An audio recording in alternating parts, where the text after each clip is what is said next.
गोष्टीचे नाव दिशा दाखवणारा दिवा।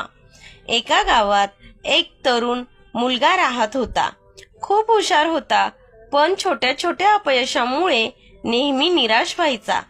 माझ्याकडून काहीच चांगलं होत नाही, लोक काय म्हणतील या विचाराने तो त्रस्त होता। एक दिवस तो गावातील एका वृद्ध आणि अनुभवी माणसाकडे गेला आणि म्हणाला, काका, मी खूप प्रयत्न करतो, पण मला यश मिळत नाही। लोक मला नावं ठेवतात, मी काय करू? त्या वृद्ध माणसाने त्याला काहीही न बोलता घराच्या कोपऱ्यात नेले। तिथे एक मेणबत्ती आणि एक मोठा दिवा ठेवला होता। काकांनी मेणबत्ती पेटवली आणि विचारले, या मेणबत्तीचा प्रकाश किती आहे? मुलाने उत्तर दिले, कमी आहे, पण ती आसपासचा अंधार दूर करते। मग काकांनी तो मोठा दिवा पेटवला आणि विचारले, आणि याचा? मुलगा म्हणाला, याचा प्रकाश खूप जास्त आहे।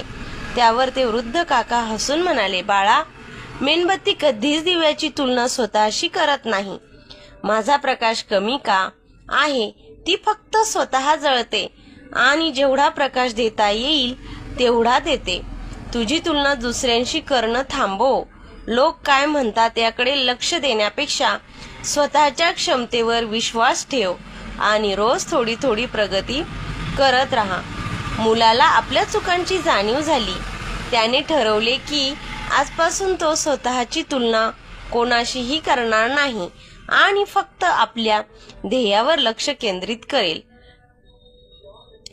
या कथेमधून आपल्याला एवढे शिकायला मिळते की दुसऱ्यांशी स्वतःची तुलना करून स्वतःचे मूल्य कमी करू नका। सूर्याचा प्रकाश आणि चंद्राचा प्रकाश दोन्ही वेगळे असतात, पण दोघेही आपापल्या वेळी बरोबर चमकतात। व्हिडिओ आवडल्यास लाईक करा, शेअर करा आणि सबस्क्राईब करा आणि कमेंट करायला विसरू नका।